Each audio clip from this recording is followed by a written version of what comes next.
294ویں رات۔ جب 294ویں رات ہوئی تو شہرزاد نے بادشاہ شہریار سے کہا کہ اے نیک دل بادشاہ، اگر تجھے نیند نہ آتی ہو تو میں تجھ سے خلیفہ ہارون الرشید کے وزیر جعفر کے ایک نسخے کا دلچسپ حال بیان کرتی ہوں، اگر تو اجازت دے تو۔ بادشاہ شہریار نے کہا کہ ہاں، بیان کر۔ شہرزاد نے کہا، ایک روز امیر المومنین ہارون الرشید، جعفر برمکی اور ابو نواز جنگل میں جا رہے تھے کہ ان کی نظر ایک بوڑھے پر پڑی جو اپنے گدھے سے تکیہ لگائے بیٹھا تھا۔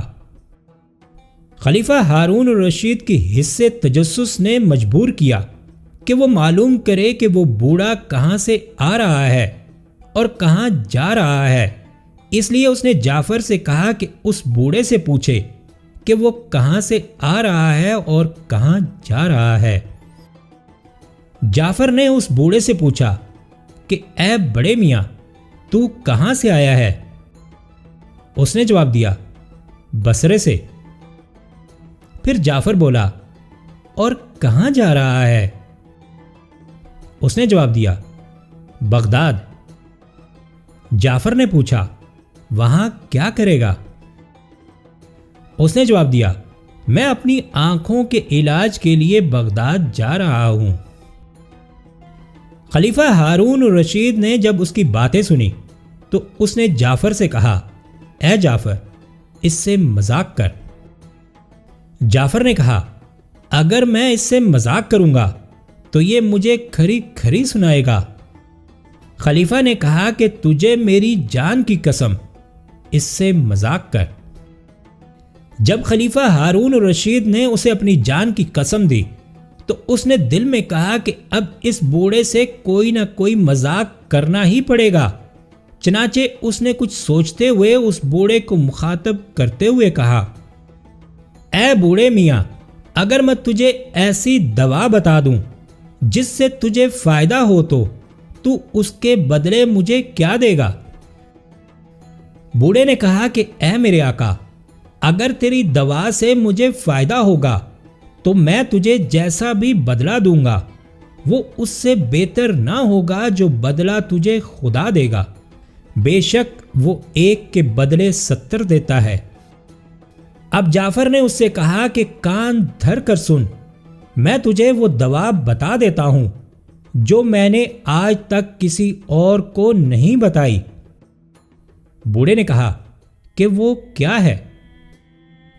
جعفر نے کہا کہ 1.5 چھٹانک صبا کی رفتار اور 1.5 چھٹانک سورج کی کرنیں اور 1.5 چھٹانک چاندنی اور 1.5 چھٹانک چراغ کی روشنی لے اور سب کو ملا کر 3 مہینے تک ہوا میں سکھا۔ اس کے بعد انہیں 3 مہینے تک ایسے ہاون دستے میں کوٹ جس میں گہرائی نہ ہو۔ جب تو کوٹ چکے تو انہیں ایک پیالے میں رکھ جس میں سوراخ ہو اور اس پیالے کو 3 مہینے تک ہوا میں رکھ، پھر اس دوا کے 3 درم ہر روز سوتے وقت استعمال کر۔ خدا نے چاہا تو تجھے 3 مہینے میں آرام آ جائے گا۔ وہ بوڑھا بھی حصے مزاح میں بہت ماہر تھا۔ وہ جعفر کی باتیں بڑے غور سے سن رہا تھا۔ جب جعفر اپنی بات کہہ چکا تو وہ بوڑھا اپنے گدھے پر پھیل کر لیٹ گیا اور ایک زوردار پاد مار کر کہنے لگا کہ تیرے اس نسخے کے عوض یہ پاد ہے، اور ہاں، اگر تیری تجویز کردہ اس دوا سے خدا نے مجھے آرام دیا تو میں تجھے ایک کنیز دوں گا جو تیری اس طرح خدمت کرے گی کہ خدا جلد از جلد تیری موت لے آئے گا، اور جب تم مر چکے گا اور خدا تیری روح جلدی سے دوزخ میں پہنچا دے گا تو وہ افسوس کی وجہ سے اپنی غلاظت سے تیرا منہ کالا کرے گی اور تجھ پر گریہ و زاری کرے گی اور منہ پیٹے گی اور رو رو کر کہے گی کہ اے سفید داڑھی والے، تیری داڑھی کیسی سفید ہے۔ جب خلیفہ ہارون الرشید نے اس بوڑھے کی باتیں سنی تو وہ اتنا ہنسا کہ اس کی آنکھوں سے آنسو آ گئے، اور اس نے اس بوڑھے شخص کو 3000 درہم دینے کا حکم دیا۔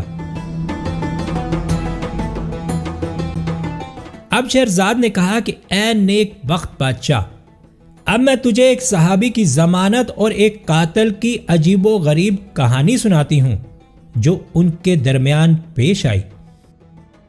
شریف حسین بن ریان سے روایت ہے کہ ایک روز امیر المومنین حضرت عمر بن خطاب رضی اللہ تعالی عنہ مسند خلافت پر بیٹھے ریاستی امور پر حکم احکام جاری کر رہے تھے، اور ان کے حلقے میں بڑے بڑے عقل مند اور صاحب عزت و ذی وقار صحابہ اور مصاحب حاضر تھے۔